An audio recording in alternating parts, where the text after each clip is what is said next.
Morning, all. All right, so just the three games tonight in the National Hockey League, a Wednesday night and all that.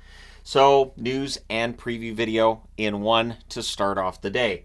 Starting at the top of the board, the league's making record money. Gary Bettman saying that the league's expecting around $6.2 billion in revenues, which is $1 billion more than the league was making 2 years ago. So the league is making a lot of money, which leads to people on the internet deciding that the league's cheap and the flat cap is a joke and all this. And I saw a couple too saying, oh, and only a $4 million raise in salary cap. And it's just the people that don't seem to understand why the cap has stayed flat for years.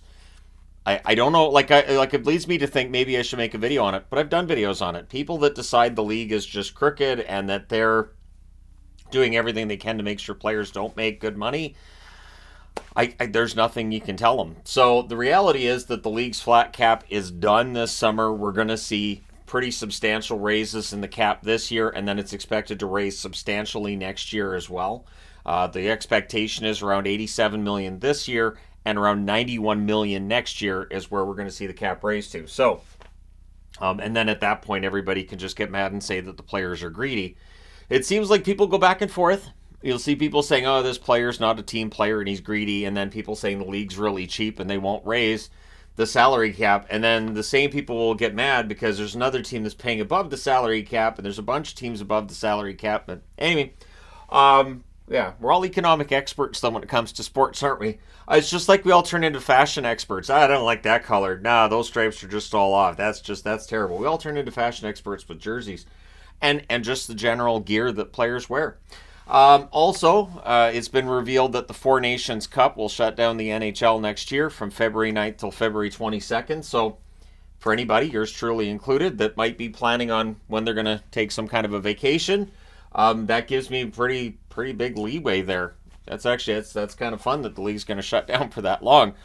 Which I think that where they've got this situated, that's going to be right around where the Olympic break is in 2026. I still just view the Four Nations Cup as like a dry run for the Olympics, and the shutdown that's going to take place with the league so they can have this Four Nations Cup is just, all right, here's our getting set for the Olympics.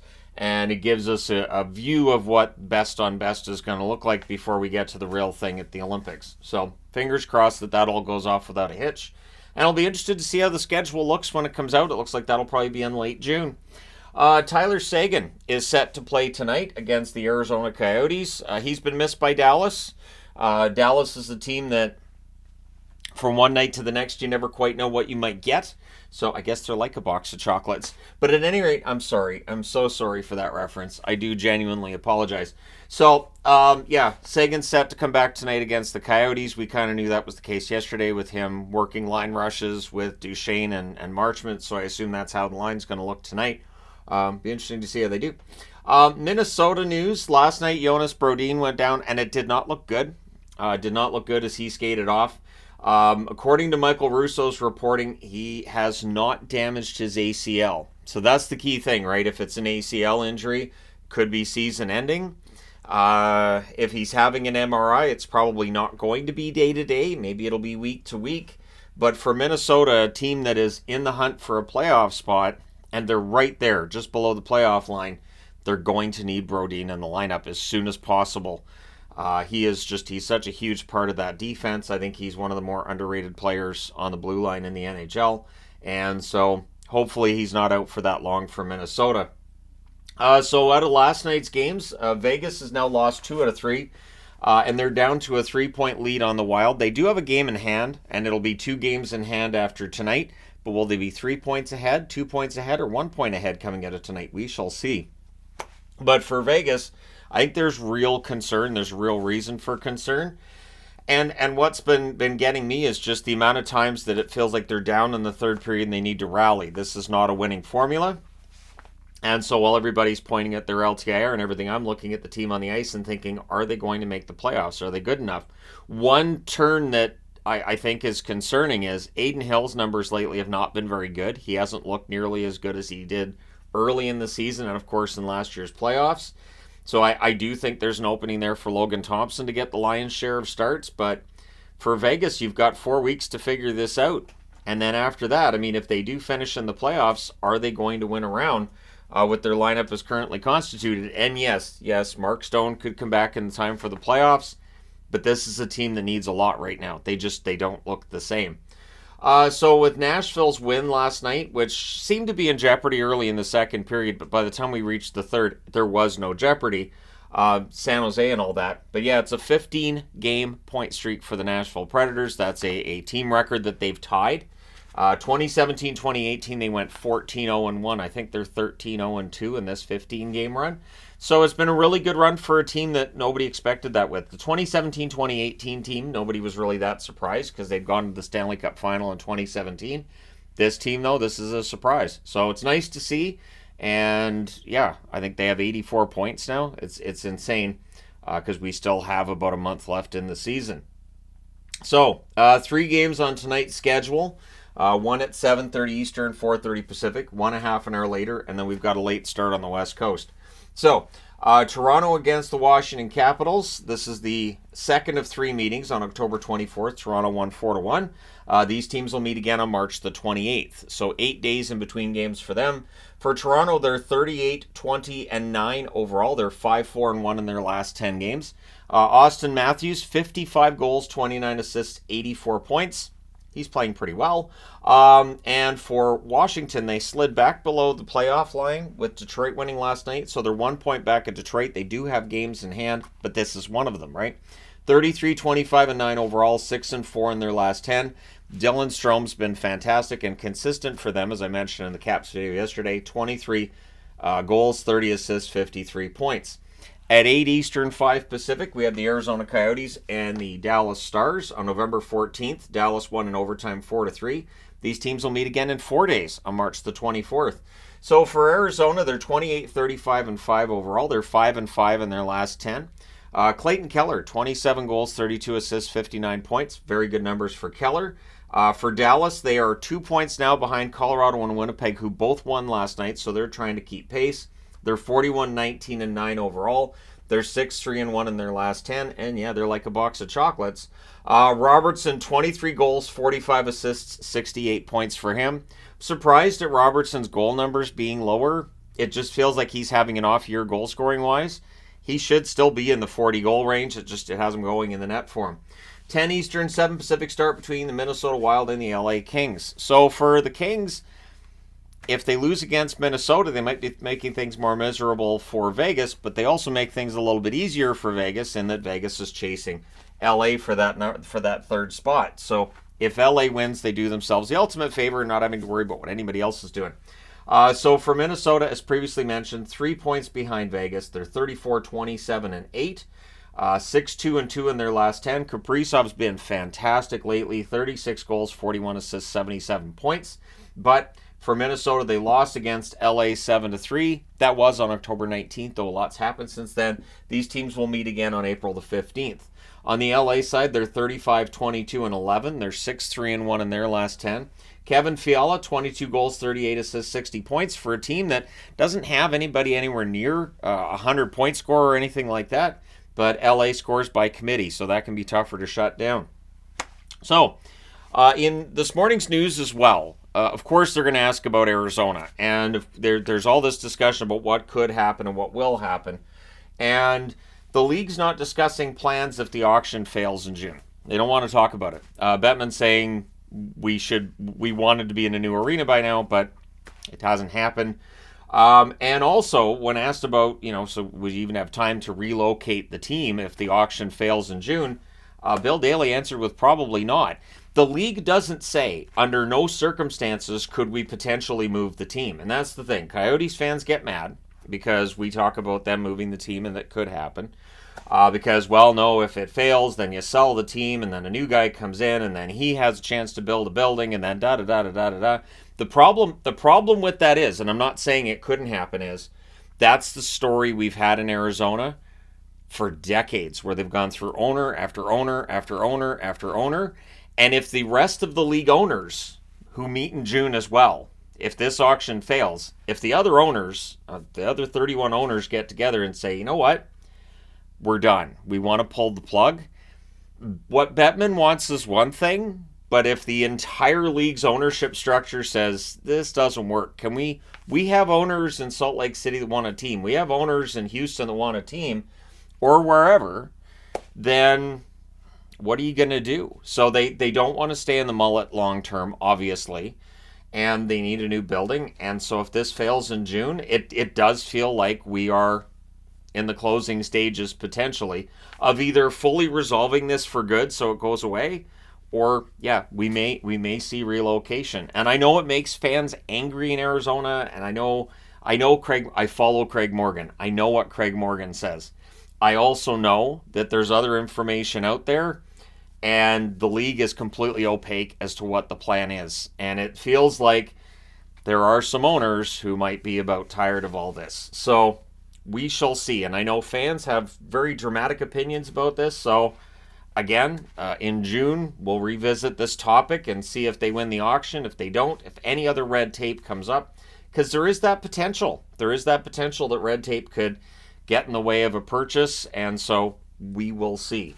Matt Rempe asked about his suspension, because he's returning to the lineup. He's served the 4-game suspension now. Is saying the right things, saying that it's taught him to have more control on hits. You do have to be responsible, and he said he didn't want to hurt other players out there. And I think it definitely sounds like his tone has maybe shifted a little bit. I know there's a lot of fans of New York that just love him and are very protective of what they've got with Rempe, and I get that.